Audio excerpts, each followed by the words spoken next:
শারীরিক অত্যাচার নিয়ে আমি কথা বলতে চাই না, কিন্তু যেটা আমার সবচেয়ে বেশি অপমান বোধ হয়েছে সেটা হচ্ছে আমাদের বাংলাদেশি পাসপোর্ট তারা ছুঁড়ে মাটিতে যখন ফেলেছে, আসার সুযোগ তৈরি করে দিয়েছে। প্রথমে যে জিনিসটা মনে রাখতে হবে, এখনও কিন্তু গাজা মুক্ত হয়নি।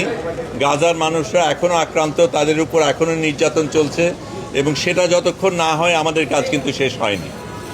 তার বাইরে যেটা বলবো, আমি অনেক মানুষকে ধন্যবাদ জানাবো। প্রথমে বাংলাদেশি যারা সারা পৃথিবীর থেকে সাড়া দিয়েছে, দোয়া করেছে, ভালোবাসা পাঠিয়েছে, তাদের কাছে আমি কৃতজ্ঞ। আমি তুরস্ক এয়ারলাইন্স আমাদের আসার ব্যবস্থা করে দিয়েছে, তাদের কাছে ধন্যবাদ জানাই। আমাদের দেশের সরকার যেভাবে সাড়া দিয়েছেন, আমাকে ওইখানে ইস্তানবুলে আমাকে গ্রহণ করেছেন, একদম আমার সাথে কোনো যোগাযোগ করার কিছু ছিল না, সেগুলির ব্যবস্থা করে দিয়েছেন, সেগুলির জন্য ধন্যবাদ। কিন্তু আবারও আমি বলবো যে আমাদের আসল সংগ্রাম বাকি আছে। যতক্ষণ ফিলিস্তিন মুক্ত না হবে ততক্ষণ আমাদের সংগ্রাম চলতে হবে।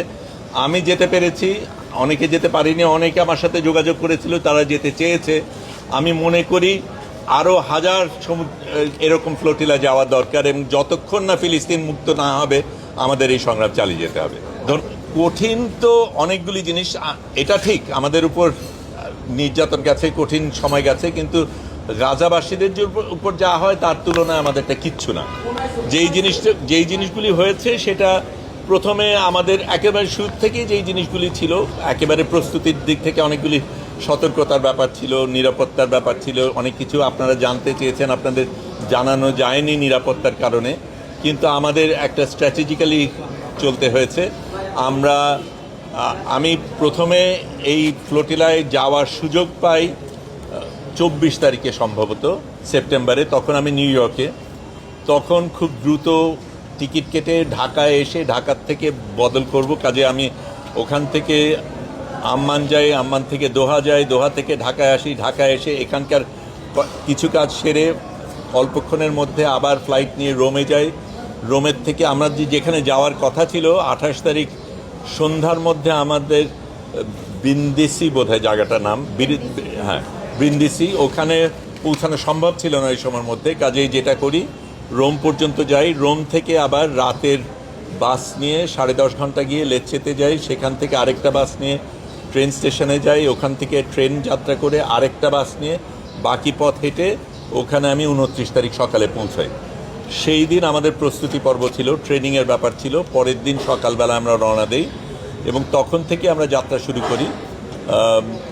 তারপরে আমাদের আগে ছোট 8টা ফ্লোটিলা রওনা দিয়েছিল, তারপরে আমরা রওনা দিই। এটা ছিল সবচাইতে বড় ফ্লোটিলা পুরো সব কিছুর মধ্যে, অনেক বড় অন্যদের থেকে। এবং আমাদের প্রধান এর মধ্যে আরোহী ছিল সংবাদকর্মীরা এবং স্বাস্থ্যকর্মীরা, এবং আমাদের ইচ্ছা করেই সেটা করা হয়েছিল, কারণ এই কর্মীদের উপরে সবচেয়ে বেশি আক্রোশ ছিল ইসরায়েলে, সবচেয়ে বেশি হত্যা করা হয়েছে এই সংবাদকর্মী এবং স্বাস্থ্যকর্মীদের। কাজে আমরা সেটার প্রতিবাদে গিয়েছি, এবং যদিও আমাদের সাথে ত্রাণ ছিল, ত্রাণ দেবার উদ্দেশ্যে না, আমরা যাতে ওদের উপর বোঝা না হই সেই কারণে আমরা নিয়ে গিয়েছিলাম। কিন্তু যেটা আমাদের খারাপ লেগেছে সেটা হচ্ছে এই ত্রাণগুলি ইসরায়েলিরা নিয়েছে। কিন্তু আমার কাছে যেটা সবচেয়ে বেশি, শারীরিক অত্যাচার নিয়ে আমি কথা বলতে চাই না, কিন্তু যেটা আমার সবচেয়ে বেশি অপমান বোধ হয়েছে সেটা হচ্ছে আমাদের বাংলাদেশি পাসপোর্ট তারা ছুঁড়ে মাটিতে যখন ফেলেছে। এইটা আমাকে ভীষণভাবে আক্রান্ত করেছে, এবং এই অপমান বোধের এটার জন্য আমাদের বিচার আদায় করে নিতে হবে, এবং কোনো দেশ আমাদের সাথে এইভাবে আচরণ করে পার পেয়ে যাবে সেটা যাতে না হয় আমাদের দেখতে হবে।